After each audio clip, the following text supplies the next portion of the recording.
Day 741, Friday, November 21st. Matthew 2:16-23. NKJV. Then Herod, when he saw that he was deceived by the wise men, was exceedingly angry. And he sent forth and put to death all the male children who were in Bethlehem and in all its districts, from 2 years old and under, according to the time which he had determined from the wise men. Then was fulfilled what was spoken by Jeremiah the prophet, saying, A voice was heard in Ramah, lamentation, weeping, and great mourning, Rachel weeping for her children, refusing to be comforted, because they are no more.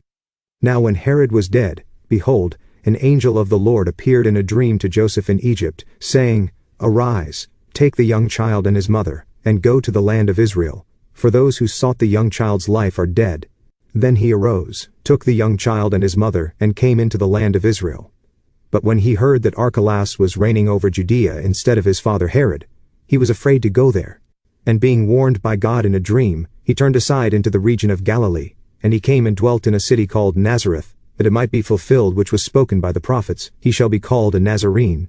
Daily Deep Dive, verse 16. The NKJV says that Herod saw he was deceived by the wise men. The word translated deceived means to mock or to trifle with. It's mostly used throughout the gospel writers about how people mocked Jesus during the process of his crucifixion. This made Herod exceedingly angry, and he made the terrible order to have all male children under 2 to be put to death in both Bethlehem and all its districts. How cruel and barbaric, yet based on the recorded history of Herod, this fit with his pattern and character.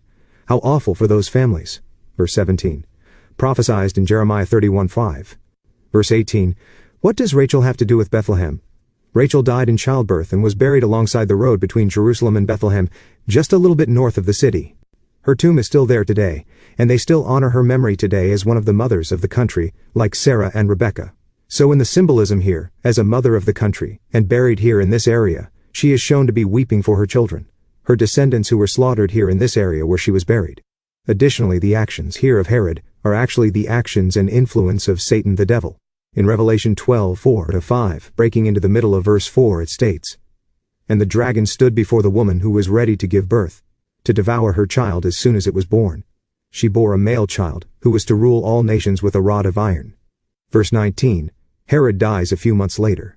John Gill's commentary states the account which Josephus, and from him Eusebius, gives of his miserable death is as follows. A burning fever seized him, with an intolerable itching all over his body and continual pains of the colic. His feet swelled with a dropsy, he had an inflammation in the lower part of his belly, a putrefaction in his privy parts, which bred worms, a frequency and difficulty of breathing, and convulsions in all his members.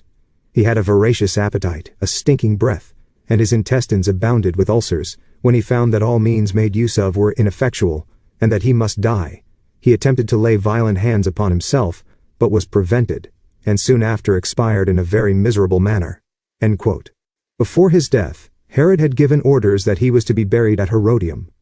Herodium, a fortress palace built by Herod about 12 kilometers south of Jerusalem, is well documented as one of his major building projects and likely the intended burial location. In 2007, archaeologist Ehud Netzer and team announced they had located a mausoleum at Herodium, which they identified as Herod's tomb, a sarcophagus of pink limestone, fragments of 3 sarcophagi, staircases and water pools near the hillside site. Excavations found that the sarcophagus was smashed into hundreds of pieces. Given Josephus and historical evidence, this is very likely his tomb. Verse 22. Who was Archelaus? After the death of Herod the Great, his kingdom was divided up among his sons, one of which is Archelaus. In Herod's will, Archelaus received the largest portion of his father's kingdom. He ruled over Judea, Samaria, and Idumea, but with a lower title of ethnarch, not king. Emperor Augustus said he might be given the title of king if he ruled well, but he didn't. Archelaus was also known for his brutality and instability, but unlike his father, he was also known for his incompetence. Eventually, a delegation of Jews went to Rome to ask for Archelaus to be removed as ruler. Caesar Augustus removed him from power, confiscated his wealth, and banished him to Vienna in Gaul, modern France, where he disappears from history. His removal led to major changes in Judea as Rome turned it into a Roman province, and it came under direct Roman rule. This is how leaders like Pilate, and later Felix and Festus, come to rule over this area. Joseph takes his family to the region of Galilee, where Herod Antipas, another of Herod the Great's sons, rule. Herod Antipas was known to be milder and not as cruel or tyrannical. Verse 23. Why does Matthew say that Jesus would be called a Nazarene? You can't find a verse that says that. There are multiple ideas about this. One is that this was something spoken by the prophets, but not written down. Others wonder about lost books that we don't have as part of our Bible today.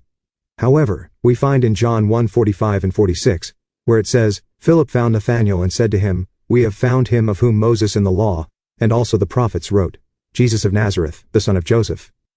And Nathanael said to him, Can anything good come out of Nazareth? Philip said to him, Come and see. Notice what the Jamieson Fausset Brown commentary includes. The best explanation of the origin of this name appears to be that which traces it to the word netzer in Isaiah 11:1. The small twig, sprout, or sucker, which the prophet there says, shall come forth from the stem, or rather stump of Jesse, the branch which should fructify from his roots. The little town of Nazareth, mentioned neither in the Old Testament nor in Josephus, was probably so called from its insignificance.